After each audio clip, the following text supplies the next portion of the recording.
Elon মাস্কই কয়দিন পর মানুষের ব্রেনকে ইন্টারনেটের সাথে কানেক্ট করে দেবে। অদৃশ্যের উপর ঈমান, অদৃশ্যের উপর বিশ্বাস।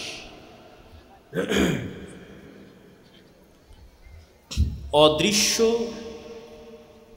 অর্থ হচ্ছে যা দেখা যায় না, গায়েব মানে হচ্ছে যা দেখা যায় না। আল্লাহ সুবহানাহু তাআলা পবিত্র কোরআন মাজিদে বলছেন, আলিফ লাম মিম যালিকাল কিতাবু লা রাইবা ফীহি হুদাল লিল মুত্তাকিন আল্লাযীনা ইউমিনুনা বিল গায়ব। জালিকাল কিতাব, এই কিতাব, লা রাইবা ফীহি, এর মধ্যে কোনো সন্দেহ নাই, হুদাল লিল মুত্তাকিন, মুত্তাকিদের জন্য হেদায়েত স্বরূপ। মুত্তাকি কারা? আল্লাযীনা ইউমিনুনা বিল গায়ব, যারা গায়েবের উপর ঈমান রাখে। এবং বলতে বলতে সর্বশেষে কি আল্লাহ সুবহানাহু ওয়া তাআলা বলছেন, ওয়া বিল আখিরাতি হুম ইউকিনুন, এবং আখিরাতের উপর তারা ইয়াকিন রাখে, পরকালের উপর ইয়াকিন রাখে। ঈমান বিল গায়ব এবং ইয়াকিনের আলোচনা কেন প্রয়োজন? কেন আমি ঈমান বিল গায়বের আলোচনা করব? আমার গত ১.৫-২ বছরের আলোচনা কেউ দেখে থাকলে দেখেছেন যে আমি সত্যবাদিতা, ন্যায়পরায়ণতা ইত্যাদি বিষয়ের উপর গত ১.৫-২ বছরে আলোচনা করেছি। এবং সরকার, গত ১৬ বছরের সরকার বিদায়ের পর বাংলাদেশের ইসলামী অন ইসলামী বিভিন্ন দলের, মতের, মাযহাবের মানুষজনের সাথে উঠা বসা করা, বিভিন্ন মাযহাব এবং মতাদর্শের মানুষের প্রোগ্রামে যাওয়ারও সুযোগ আল্লাহ সুবহানাহু ওয়া তাআলা করে দিয়েছেন। ডানে মনে হয় বসার ব্যবস্থা হচ্ছে না, আপনারা পিছনে যেমন করতেছেন, ডান দিকে অনেক ভাই দাঁড়িয়ে আছে। আপনারা যারা দাঁড়িয়ে আছেন তারাও বসার ব্যবস্থা করে নিতে পারেন, যেহেতু এখনও আরও লম্বা বক্তব্য আছে। আমি বক্তব্য দিব, তারপরে আমাদের বিদেশি মেহমান আছে, তিনি বক্তব্য দিবেন, তার অনুবাদ করব আমি, তারপরে আপনাদের শেখ আব্দুর রাজ্জাক বিন ইউসুফ তিনি বক্তব্য দিবে। তো শুনতে যেহেতু এসেছেন সেহেতু বসে পড়েন, এবং স্বেচ্ছাসেবকের অভাব থাকলে নিজেরা ব্যবস্থা করে নেন বসার, আউর খড় যেটা পান বসার ব্যবস্থা করে নিয়ে বসে পড়েন। তো এই সমস্ত বিভিন্ন দল, মত, মাযহাব, মতাদর্শের মানুষের সাথে মিশতে গিয়ে আমার মনে হয়েছে হয়তো আমার নিজেরও ঈমান বিল গায়ব মজবুত ছিল না, অথবা এখনও নাই। তো আমার মনে হয়েছে যে মুসলমানদের ঈমান বিল গায়ব মজবুত নয়। মুসলমানেরা শুধু মুখে বলে আমানতু বিল্লাহি ওয়া মালাইকাতিহি ওয়া কুতুবিহি ওয়া রাসূলিহি, বলে মুখে বলে আল্লাহর উপর ঈমান এনেছি, মুখে বলে ফেরেশতার উপর ঈমান এনেছি, মুখে বলে পরকালের উপর ঈমান এনেছি। বাস্তবে অন্তর দিয়ে কেউ ইয়াকিনের লেভেলে বিশ্বাস রাখে না যে ফেরেশতা আছে। বাস্তবে অন্তর দিয়ে কেউ ইয়াকিনের লেভেলে বিশ্বাস রাখে না যে আল্লাহ তাকে পুনরায় জীবিত করবেন মৃত্যুবরণের পর। জান্নাত, জাহান্নাম, কবর, কবরের আযাব, পরকাল, কিয়ামত সত্য, এই বিশ্বাসটা ইয়াকিনের লেভেলের নয়। ইয়াকিনের লেভেলের মানে কি? ইয়াকিনের পর্যায়ের মানে কি? আজকে আপনারা এখানে আসার আগ পর্যন্ত শুনতেছিলেন এই প্রোগ্রামে আব্দুল্লাহ বিন আব্দুর রাজ্জাক আসবে। তো আপনাদের ঈমান ছিল যে আব্দুল্লাহ বিন আব্দুর রাজ্জাক আসবে। আর এখন আমি যখন চলে এসেছি, এখন আপনাদের কি হয়ে গেছে বলেন তো? বলেন না যে ইয়াকিন হয়ে গেছে। কি হয়ে গেছে? জোরে বলেন তো, কি হয়েছে? ইয়াকিন। ঘটনা যখন ঘটে যায় চোখের সামনে তখন ইয়াকিন। ঘটনা ঘটবে বিশ্বাস করছেন, যেহেতু যারা আয়োজন করেছে তাদের বিশ্বাস করেন আসবে। আরে কতবার কথা দিয়ে এসেছে, আসেনি, দ্বিধাদ্বন্দ্ব।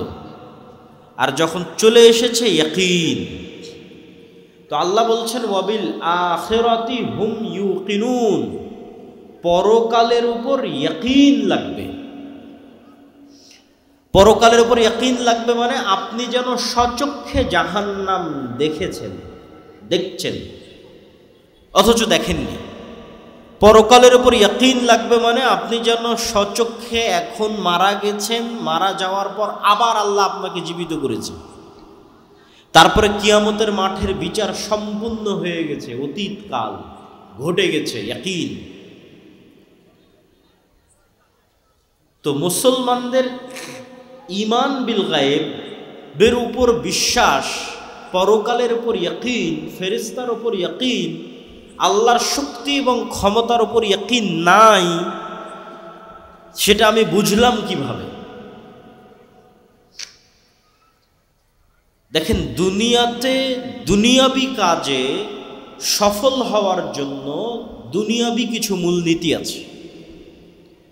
আপনি যখন পরিপূর্ণরূপে দুনিয়াবি মূলনীতির উপর নির্ভরশীল, তখন আপনি মুমিন নন। পরিপূর্ণরূপে দুনিয়াবি ওয়াসাইলের উপর, দুনিয়াবি মাধ্যমের উপর নির্ভরশীল, আপনার কোনো বিশ্বাসই নাই আল্লাহর শক্তি এবং ক্ষমতা সম্পর্কে, আপনার কোনো বিশ্বাসই নাই আল্লাহর তৈরি ফেরেশতা এবং তাদের শক্তি এবং ক্ষমতা সম্পর্কে, আপনি বিশ্বাসই করেন না পৃথিবীতে ফেরেশতা আছে, তখন আপনি পরিপূর্ণরূপে দুনিয়ার উপর নির্ভরশীল। বাস্তব উদাহরণ দিয়ে যদি বলি,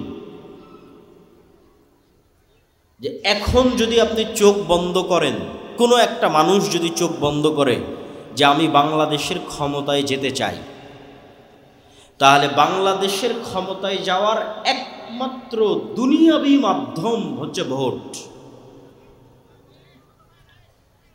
একমাত্র দুনিয়াবি মাধ্যম হচ্ছে ভোট।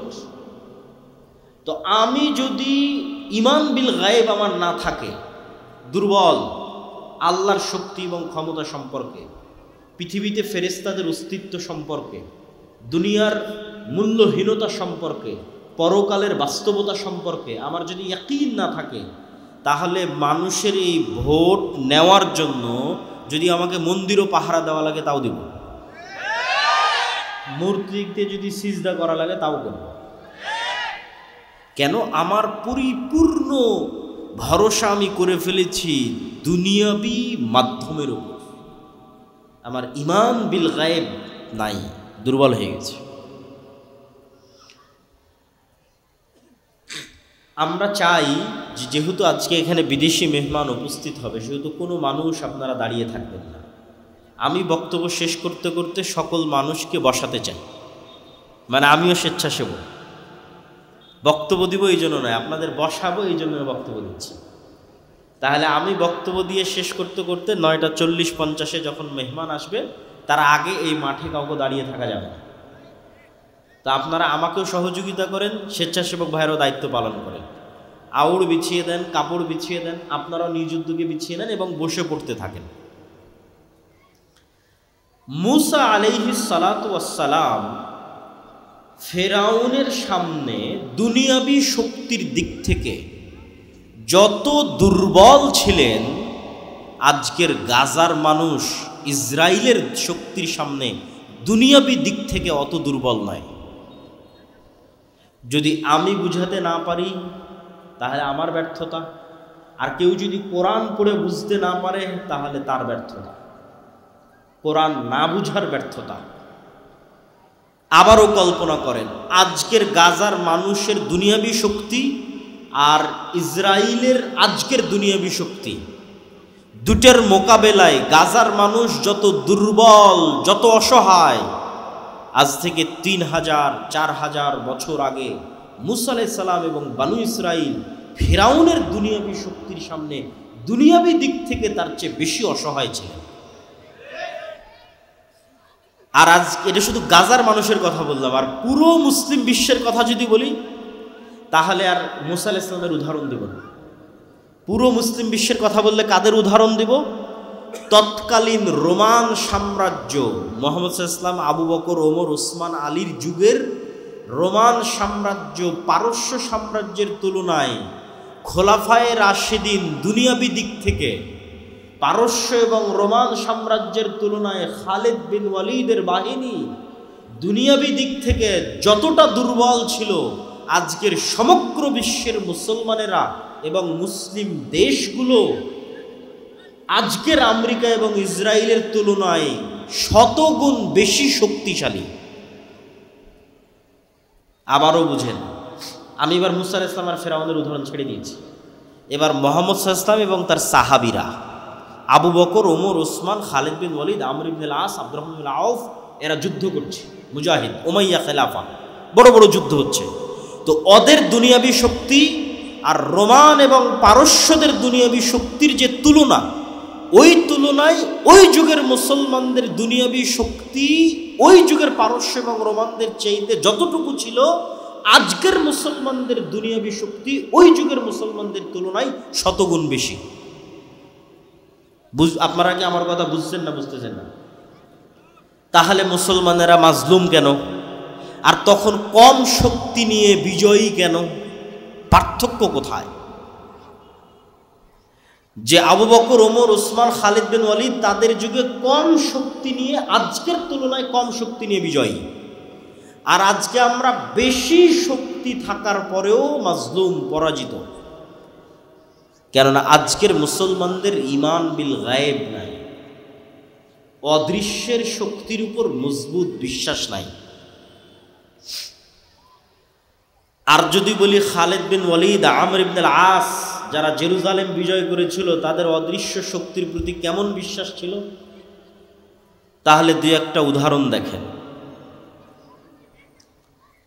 আয়েশা রাদিয়াল্লাহু তাআলা আনহা বলছেন, রাসূলুল্লাহ সাল্লাল্লাহু আলাইহি ওয়াসাল্লাম খন্দকের যুদ্ধ শেষ করে এসে তরবারি রেখে গোসল করেছেন।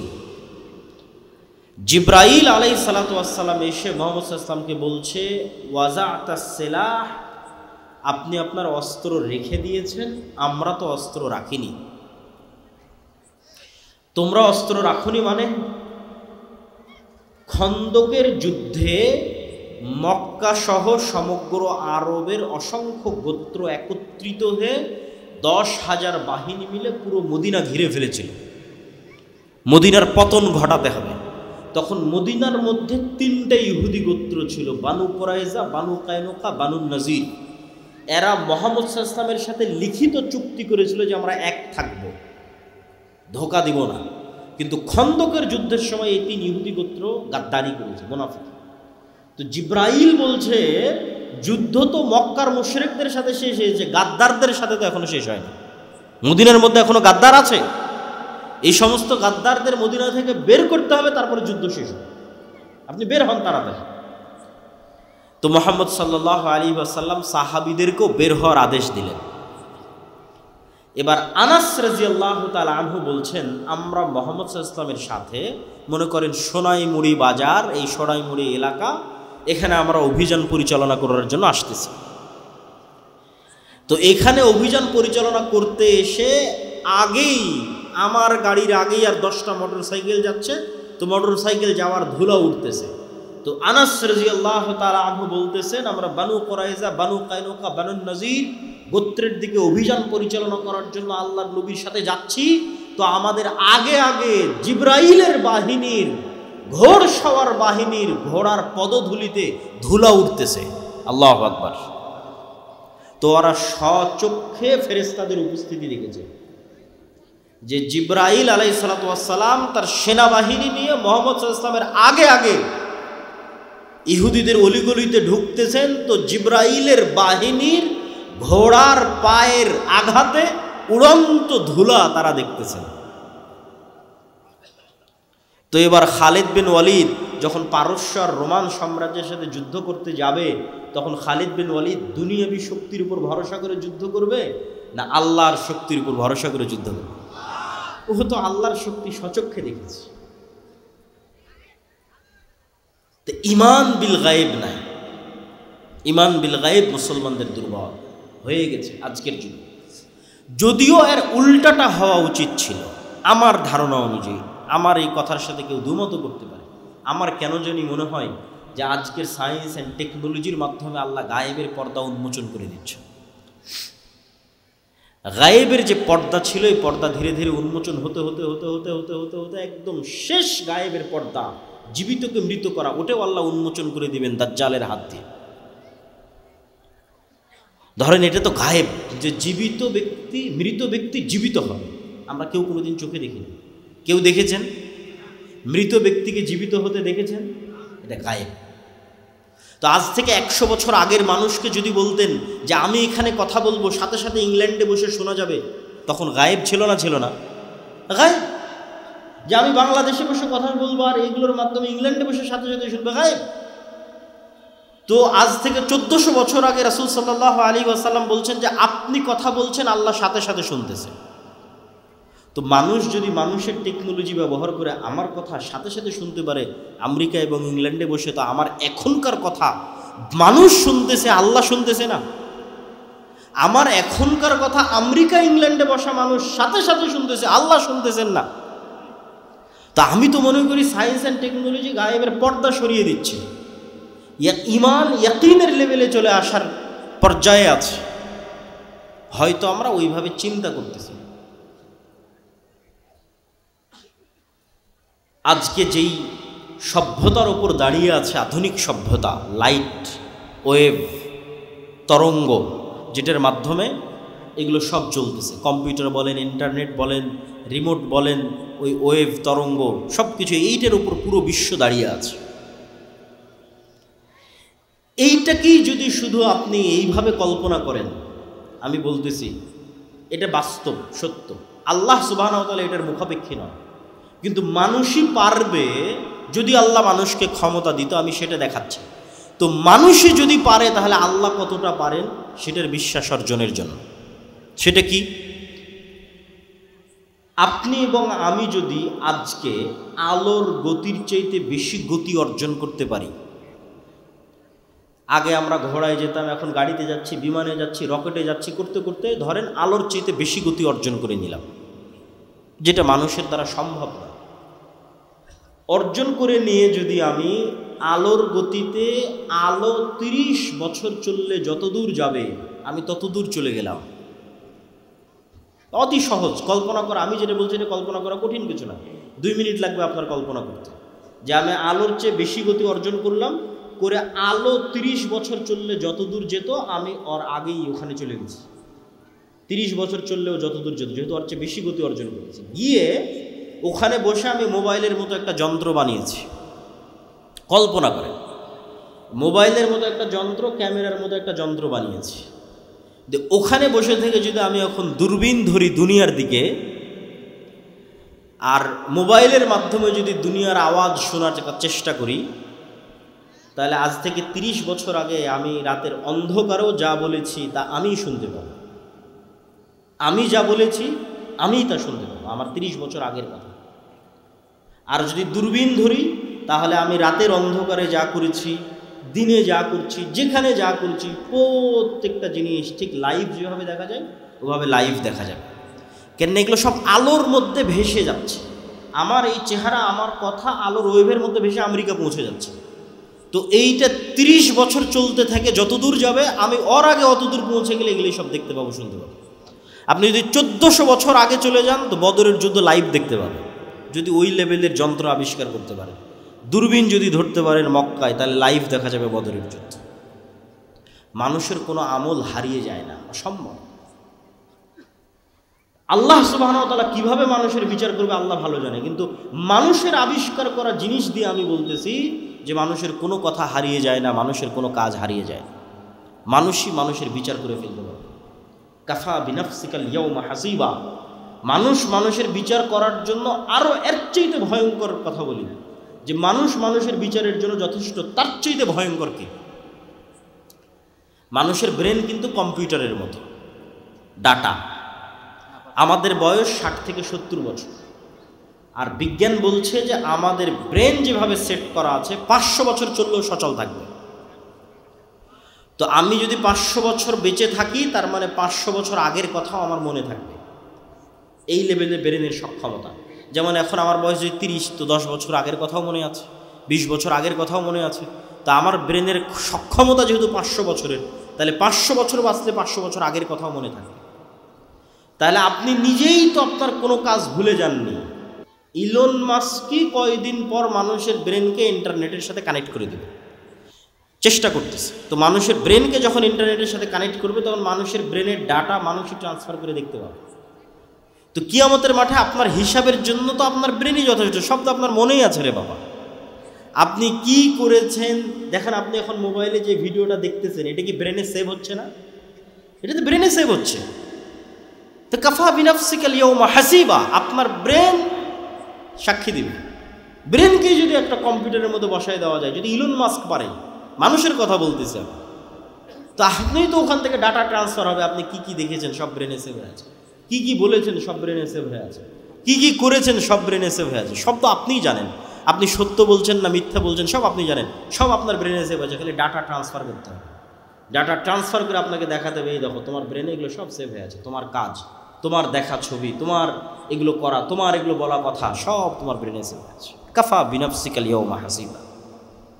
তো আমি তো মনে করি গায়েব উন্মোচন হয়ে যাচ্ছে, কিন্তু মানুষের ঈমান বিল গায়েব দুর্বল হয়ে যাচ্ছে। তো আজকে সংক্ষিপ্তভাবে আমরা একটা ঈমান বিল গায়েবের আলোচনা করব, সেটি হচ্ছে আল ঈমান বিল মালাইকা, ফেরেশতাদের উপর বিশ্বাস। আপনাদের মা আছে এই অস্তিত্বের উপর বিশ্বাস আপনার ইয়াকিনের লেভেলে না? কেননা জন্মের পরেই তো মাকে দেখেছেন। কেউ যদি বলে যে আপনার মা নাই, এটা আপনার মা নয়, আপনি কি বিশ্বাস করবেন? তাহলে জন্মের পরে মাকে দেখেছেন, তো মায়ের অস্তিত্বের প্রতি আপনার যেই লেভেলের বিশ্বাস করেন আপনার সাথে ফেরেশতা আছে, এইটার সত্যতা আপনার মায়ের অস্তিত্বের চাইতে বেশি সত্য। কেন বললাম যে আপনার মায়ের অস্তিত্বের চাইতে বেশি সত্য? আদম আলাইহিস সালাতু ওয়াস সালাম যখন পৃথিবীতে এসেছেন, তখন আদম আলাইহিস সালাতু ওয়াস সালাম সৃষ্টির পর তার মাকে আগে দেখেছে না তার বাপকে আগে দেখেছে? মাও নাই বাপও নাই। কথা আমার বুঝতে পারছেন না? তা আদম আলাইহিস সালাম পৃথিবীতে আসার পর তার ছেলেকে আগে দেখেছে না তার স্ত্রীকে আগে দেখেছে? ছেলেও নাই স্ত্রীও নাই। তো আদম আলাইহিস সালাম পৃথিবীতে আসার পর দুইটা ভিন্ন জগতের প্রাণীকে সবার আগে দেখেছে, একটা ফেরেশতা আর একটা জিন। তাহলে আমি আপনি মানুষের সাথে আগে পরিচিত না আগে ফেরেশতার সাথে পরিচিত? আগে ফেরেশতার সাথে পরিচিত। আমাদের পিতা আদম জন্মের পরে সর্বপ্রথম দুইটা ভিন্ন জগতের প্রাণীর সাথে পরিচিত হয়েছে, একটা ফেরেশতা একটা জিন। এই জন্য বললাম যে আপনার মায়ের অস্তিত্বের চেয়ে বেশি সত্য। কেন প্রথম যখন পৃথিবীতে আমরা এসেছি তখন না মায়ের সাথে পরিচিত হয়েছি, না ছেলের সাথে পরিচিত হয়েছি, না স্ত্রীর সাথে পরিচিত হয়েছি ফেরেশতার সাথে, পরিচিত হয়েছি জিন শয়তান ইবলিসের সাথে। তো ফেরেশতা কিসের তৈরি বলেন তো? কিসের তৈরি? নূরের তৈরি। নূর কি? নূর এক প্রকারের আলো, এই আলো নয়, কিন্তু এক প্রকারের আলো, এই আলো নয়। সূর্যের আলো, লাইটের আলো, এই আলো নয়। ডান দিকের ভাইদেরকে কিন্তু আমরা এখনো বসাতে পারিনি। তো স্বেচ্ছাসেবক ভাইয়েরা বা দায়িত্বশীল ভাইয়েরা কোথায়? আমার বক্তব্য শেষ হতে হতে সবাইকে বসতে হবে মেহমান আসার আগে আগে। তো আপনাদের বসার ব্যবস্থা কিভাবে করা যায়? আউড় হোক অথবা কাপড় হোক, আপনারা এই যে এই দিকটা এখনো হয়নি, এই দিকটা অনেকক্ষণ থেকে ওনারা দাঁড়িয়ে আছে, বসার ব্যবস্থা পাচ্ছেন না ওনারা। তো আবার একটু বলেন যে ফেরেশতারা কিসের তৈরি? নূরের তৈরি। এখন নূর যে পৃথিবীতে আছে এটারই যদি বিশ্বাস না থাকে তাহলে ফেরেশতার উপর বিশ্বাস থাকবে কি করে? রাসূলুল্লাহ সাল্লাল্লাহু আলাইহি ওয়াসাল্লাম বলছেন, আল্লাহুম্মা জাআল ফি কলবি নূরা, হে আল্লাহ আমার অন্তরে নূর তৈরি করে দেন। ওয়া ফি সামঈ নূরা, আমার কানে নূর তৈরি করে দেন। ওয়া ফি বাসারি নূরা, আমার চোখে নূর তৈরি করে দেন। এখন আপনাকে আমি কি দিয়ে বুঝাবো নূর কি? কিন্তু উদাহরণ দিয়ে যতটুকু বুঝানো যায়, যতটুকু ঈমান বিল গায়েবকে ইয়াকিনের পর্যায়ে নেওয়া যায়, সেটাই আজকের বক্তব্যের চেষ্টা। তো আপনি যখন যুবক ছিলেন তখন আপনার চোখের পাওয়ার কম ছিল কি বেশি ছিল বুঝেননি। এখন যখন আস্তে আস্তে আবঝা দেখা শুরু করেছেন তখন বুঝতেছেন না আমার চোখের পাওয়ার তো কমতেছে, চশমা লাগাতে হবে। তাহলে চোখে পাওয়ার বলে কিছু আছে যেটা কমে এবং বাড়ে। তো আপনার চোখের পাওয়ারের অস্তিত্বটা যেমন, আপনার চোখে নূর তৈরি হওয়া তেমন। আপনি কানে শোনেন, আস্তে আস্তে কানে শোনা কমে যাচ্ছে, মেশিন লাগাতে হচ্ছে কানে শোনার জন্য। তো কানের শ্রবণের পাওয়ার যেমন, এই লেভেলের সত্য হচ্ছে কানে নূর তৈরি হওয়া। এটা সত্য, এটা অস্তিত্বশীল, এটা বাস্তব। ঠিক কালবে, হৃদয়ে নূর তৈরি হওয়া। যে হৃদয়ে নূর নাই ওটা মৃত হৃদয়, মারা গেছে, আলো নাই, মৃত্যুবরণ করেছে। আর যে হৃদয়ে নূর আছে ওটা জীবিত হৃদয়। তো নূরের অস্তিত্ব আরো বাস্তব করার জন্য রাসূলুল্লাহ সাল্লাল্লাহু আলাইহি ওয়াসাল্লাম বলছেন যে সমগ্র পৃথিবী থেকে আর আল্লাহ থেকে, আল্লাহ এবং পৃথিবী এই দুটার মধ্যে পর্দা হচ্ছে নূর। লাউ কাশাফাহু, আল্লাহ যদি এই নূর সরিয়ে নিতেন তাহলে আল্লাহর চেহারার তাজাল্লিতে আসমান এবং জমিন জ্বলে পুড়ে ছারখার হয়ে যেত। তাহলে নূর অস্তিত্বশীল, যেটা আল্লাহ এবং সৃষ্টিজীবের মধ্যে আড় করে রেখেছে। এবং সমগ্র আসমান এবং জমিনের যত আলো আছে, এই সমস্ত আলো একটাও নিজে থেকে অস্তিত্বশীল নয়। এদের সবগুলোর আলো আল্লাহ সুবহানাহু তাআলার নূরের প্রভাবে তারা এই আলোগুলো পেয়েছে।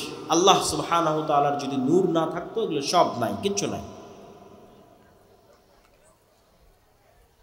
এবং আল্লাহ সুবহানাহু তাআলার নূরের মাধ্যমে পৃথিবীর সকল কিছু একটা আরেকটার সাথে কানেক্টেড।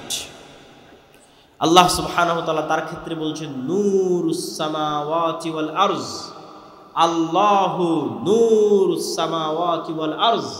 আল্লাহ হচ্ছেন আসমান এবং জমিনের নূর। আল্লাহ সুবহানাহু তাআলা তার কোরআনকে নূর বলেছেন, তার দ্বীন ইসলামকে নূর বলেছেন।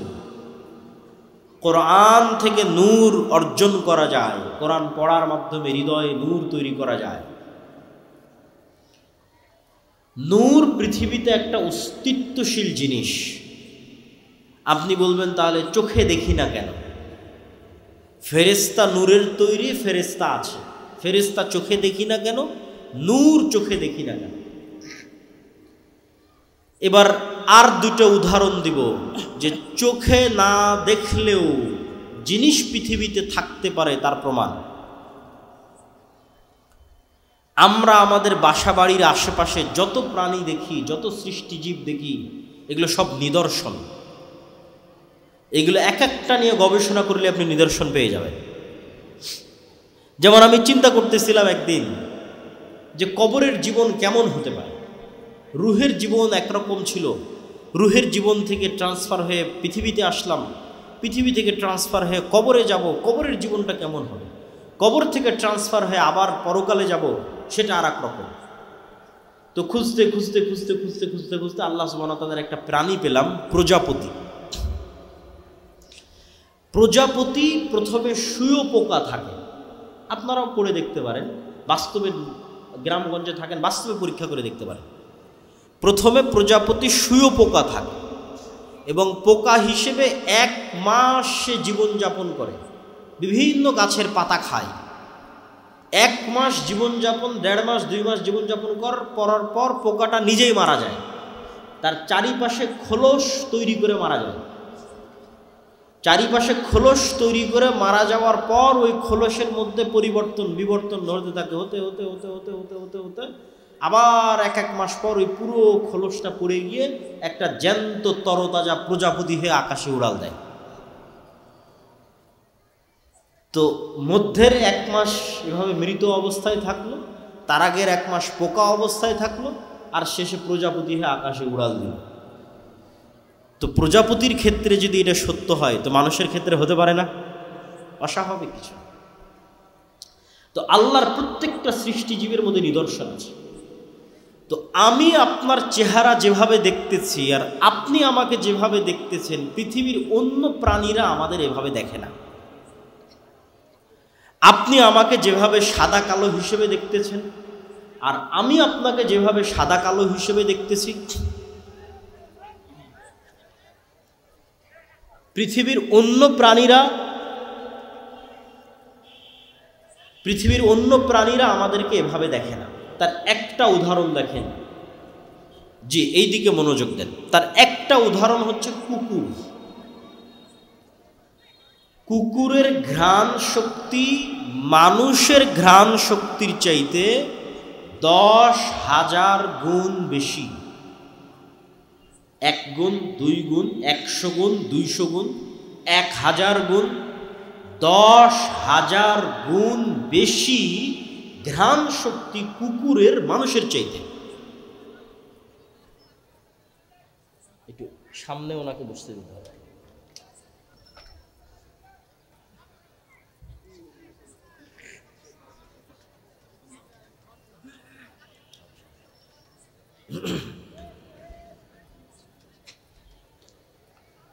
আমরা সবাই একটু, যেহেতু মেহমান চলে এসেছে, আমরা সবাই একটু শান্তভাবে বসে পড়ি।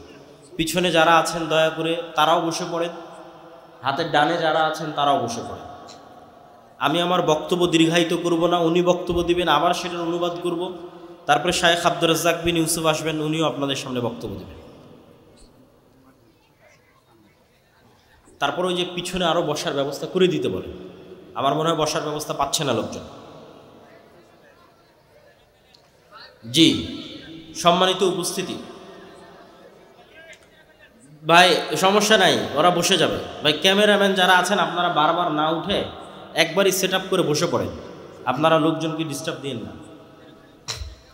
সম্মানিত উপস্থিতি, তো আপনার কুকুরকে আপনি মনে করছেন যে কুকুর আপনাকে দেখে ঘেউ ঘেউ করছে, তোমরা আপনার চেহারা দেখে চিনে? জি না, আমি আপনার চেহারা দেখে চিনি যে আপনি মোটা পাতলা, এতটুকু লম্বা, আপনার মুখে দাঁড়িয়ে আছে, আপনি সাদা, আপনি কালো, এটা আমি চিনি। কেন? ওই পর্যন্ত আল্লাহ আমাকে দেখার শক্তি দিয়েছে। কুকুর এটা দেখে চিনে না, কেন? ওইভাবে ও দেখেই না, ওইভাবে দেখার ক্ষমতাই আল্লাহ তাকে দেয়নি। সে আপনাকে চিনে ঘ্রাণ দিয়ে, ঘ্রাণ দিয়ে চিনে ফেলে। তো পৃথিবীতে এমনও লেভেলের ঘ্রাণ আছে, 10,000 গুণ সূক্ষ্ম লেভেলের ঘ্রাণ আছে। যেমন এই মাইকটাতে যদি আমি 1000 বার টানি, কোনো ঘ্রাণই আমার নাকে আসবে না। তাহলে আমি যদি বলি এই মাইকের কোনো ঘ্রাণ নাই, মিথ্যা কথা, যে মাইকের কোনো ঘ্রাণ নাই। আমার জামা যদি আমার নাকে 1000 বার টানে কোনো ঘ্রাণ না আসে, আমি যদি বলি জামার কোনো ঘ্রাণ নাই, মিথ্যা কথা।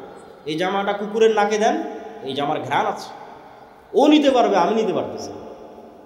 তো পৃথিবীতে 10,000 লেভেলের সূক্ষ্ম গুণের ঘ্রাণ আছে, বাস্তবে অস্তিত্বশীল। মানুষ বুঝতে পারে না যার ঘ্রাণ আছে কিনা।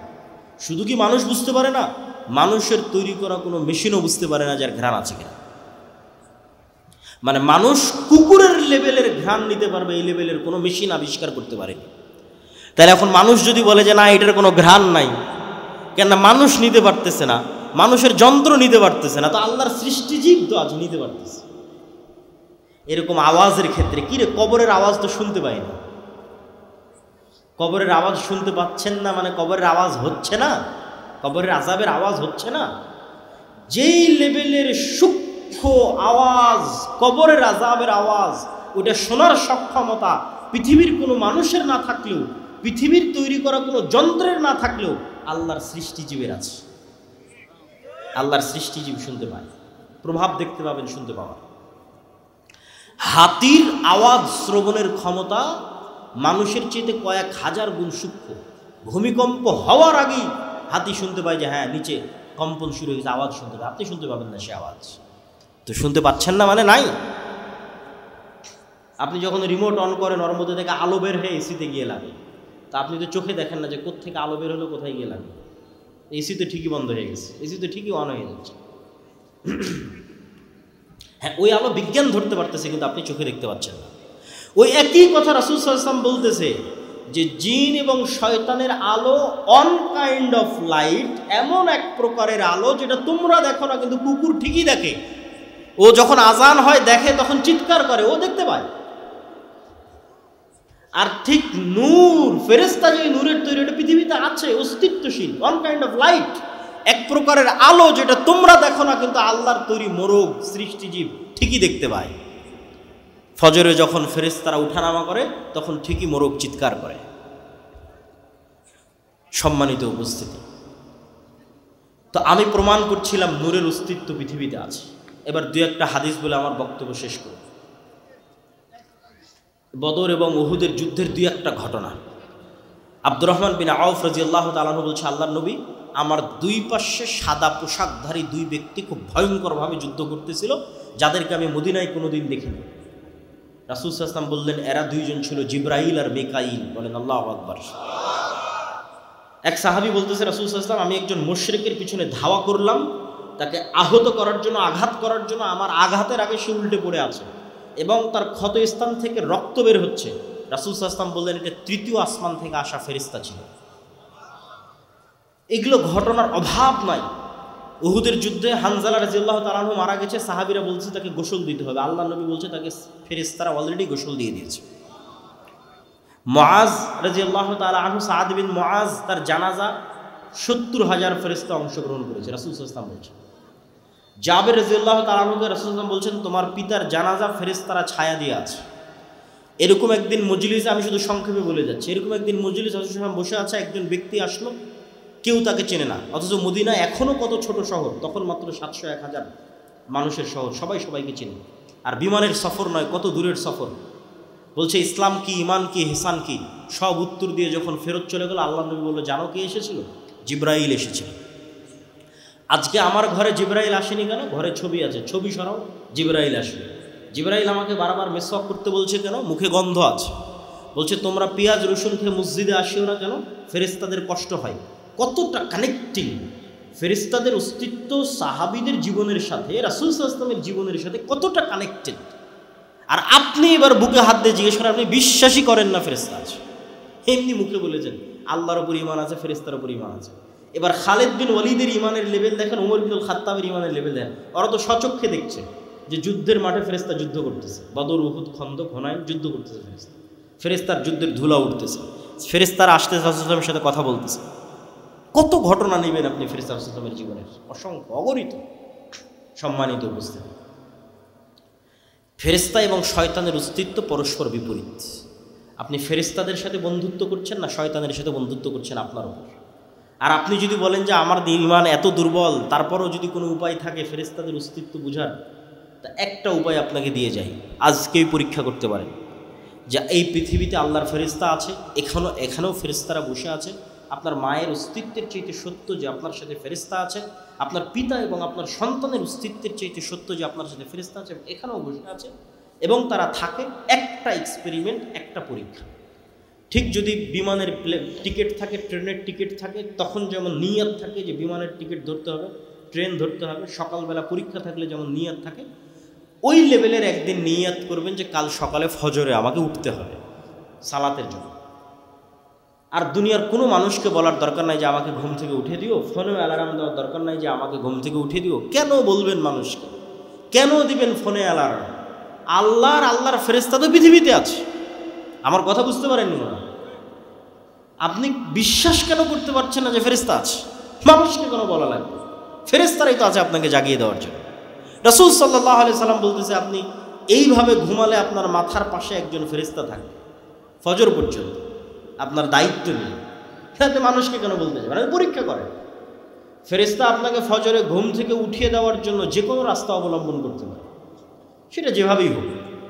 সেটা আপনার বাচ্চা কাদার মাধ্যমে হোক, সেটা ঝড়ের বাতাসের মাধ্যমে হোক, সেটা বিদ্যুৎ যাওয়ার মাধ্যমে হোক, সেটা মশা কামড়ের মাধ্যমে হোক, সেটা আপনার কানের মধ্যে ডাইরেক্ট আজানের আওয়াজ ঢুকিয়ে দেওয়ার মাধ্যমে হোক, আপনাকে জাগাবে।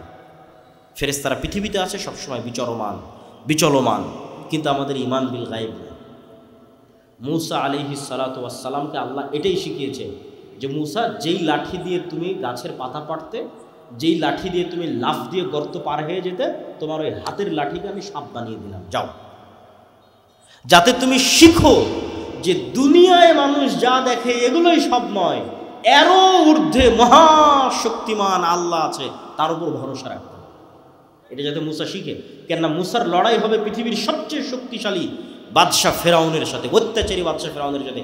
দুনিয়াবি লজিকে এই লড়াই বিজয় অর্জন অসম্ভব। যদি কেউ মুসা আলাইহিস সালাম যদি ন্যূনতম চেষ্টা করতেন আমি দুনিয়াবি মাধ্যমে ফেরাউনের সাথে বিজয় অর্জন করতে যাব, তাহলে ওই যে মন্দির পাহারা দেওয়ার মতো কম্প্রোমাইজ করতে হতো।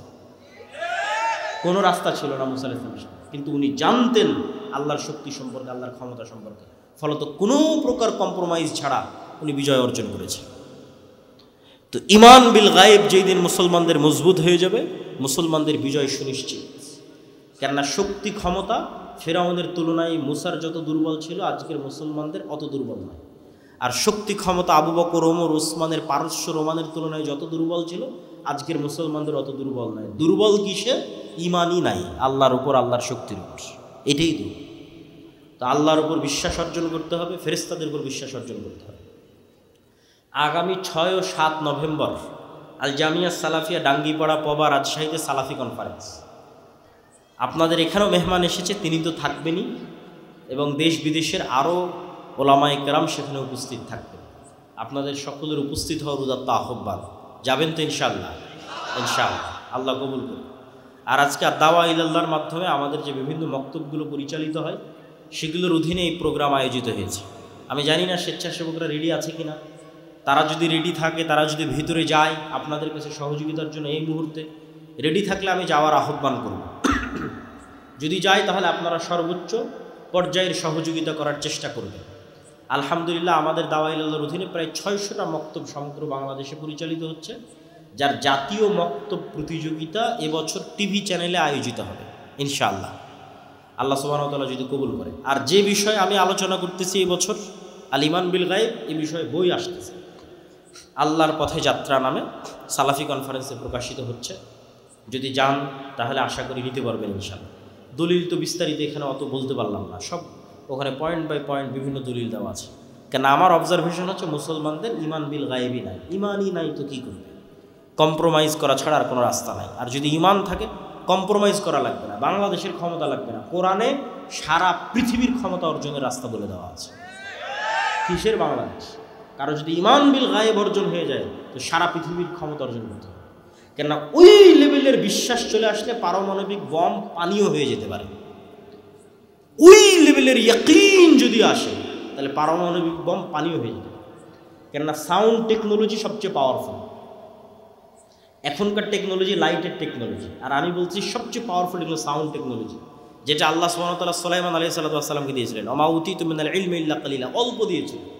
সাউন্ড টেকনোলজি মানে এই মাইকেরও একটা কথা বোঝার ক্ষমতা আছে, এই কাপড়েরও একটা কথা বোঝার ক্ষমতা আছে, প্রত্যেকটা সৃষ্টিজীবের কথা বোঝার ক্ষমতা আছে। কি বললে বুঝবে আমি জানি না।